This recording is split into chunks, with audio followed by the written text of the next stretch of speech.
Enfin, Weinstein, revenons un peu, on va peut-être serrer un peu à cette question ethnique que vous avez évoquée très brièvement en parlant des Éthiopiens et Frédéric Ansel en parlant des Marocains.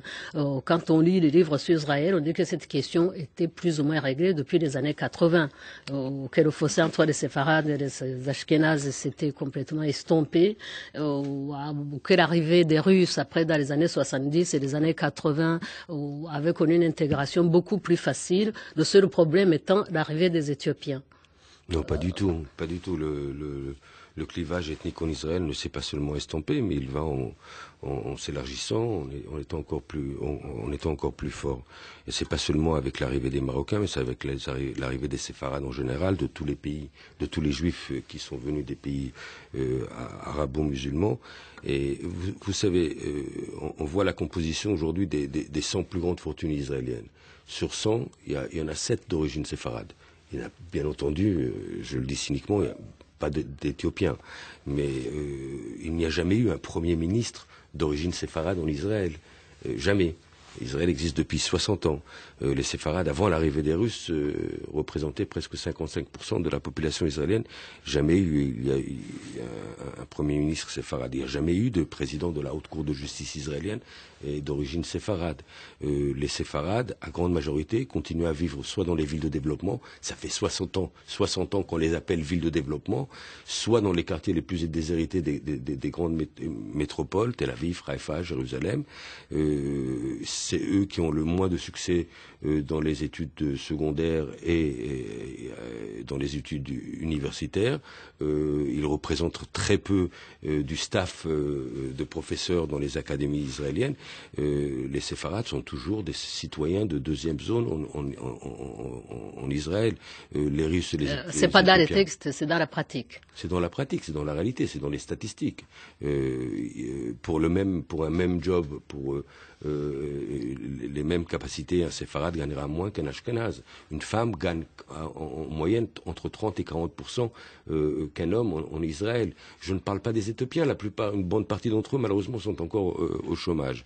Et je ne parle pas non plus des Arabes. 20% de la population israélienne, ce sont des Palestiniens israéliens, et c'est aussi des citoyens de troisième zone. Donc les clivages eux aussi ethniques, protestent d'ailleurs à cette rentrée parce qu'ils n'ont pas assez de classe. La plus grande, les pauvres en Israël sont les Arabes israéliens, sont les religieux pour les raisons que Frédéric a dessinées, sont les séfarades et sont les nouveaux immigrants éthiopiens et russes. Donc la société israélienne est en train de se désagréger, de s'atomiser, de se diviser, de se fracturer. Mais est-ce qu'il y a des passerelles quand même entre ces différents groupes?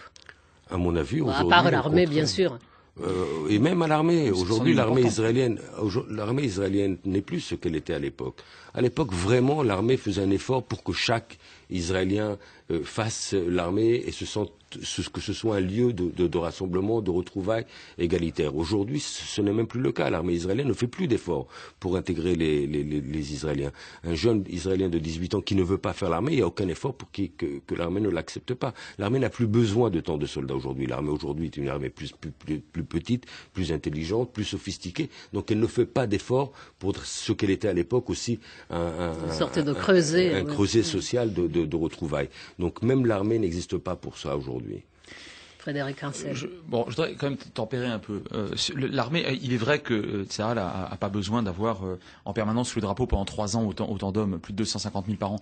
Mais en même temps, si précisément les autorités, d'ailleurs droite comme gauche, ont décidé de maintenir ces 3 années, c'est précisément pour continuer à exercer cette mission de creuser. Alors après que ça se fasse plutôt pour moins fausser bien... les statistiques, Frédéric. Pardon. Plutôt pour fausser les statistiques, parce que quand un jeune entre 18 ans et 21 ans se trouve à l'armée, que ce soit un homme ou une femme, ils ne font pas partie dans les statistiques de ceux qui sont dans le chômage. Imaginez-vous que tous les jeunes Israéliens n'étaient pas à l'armée, que c'était une armée professionnelle, le taux de chômage en Israël serait de 20%.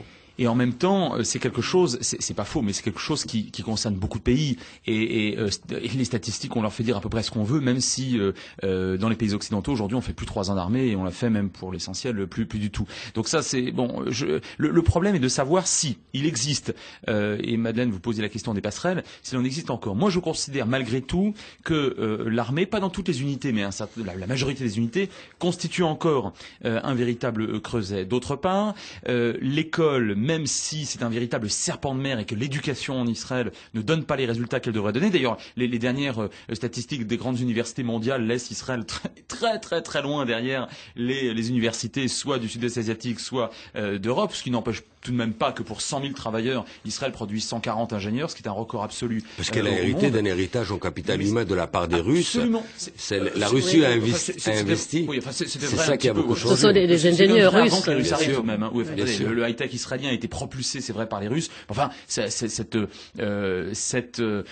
réalité du high-tech israélien, dans le civil comme dans le militaire, malgré tout, existait. Et c'est vrai que c'était dans des proportions moindres auparavant. Moi, je dirais quand même que, alors peut-être grâce à la situation de tension globale, encore qu'elle est moins forte aujourd'hui que ces dernières décennies, me semble-t-il, on n'assiste pas en Israël, avec le tableau quand même apocalyptique que tu en as fait, on n'assiste pas aujourd'hui en Israël, sauf erreur de ma part, à des tensions telles qu'on avait pu les connaître de 59 aux années 70, avec notamment les Panthères Noires. Donc il y a revendication des différentes populations dont on a parlé, dont tu as très bien parlé tout à l'heure, et en même temps, une fois tous les 2 ans, 3 ans, 4 ans exceptionnellement dans les urnes, ça ne se retrouve pas. Sauf pour un parti qui est le Chasse. Et encore, le parti orthodoxe et séfarade Chasse a moins fait le plein de voix cette fois-ci qu'en 1999, il y a 10 ans. Autrement dit, il y a malgré tout, je dirais, un socle qui reste solide, ne serait-ce que parce que sinon, ça se passerait extrêmement mal, mais même du point de vue de la paix civile. Ce que tu décris, Frédéric, c'est ce que l'on voit dans toutes les social-démocraties.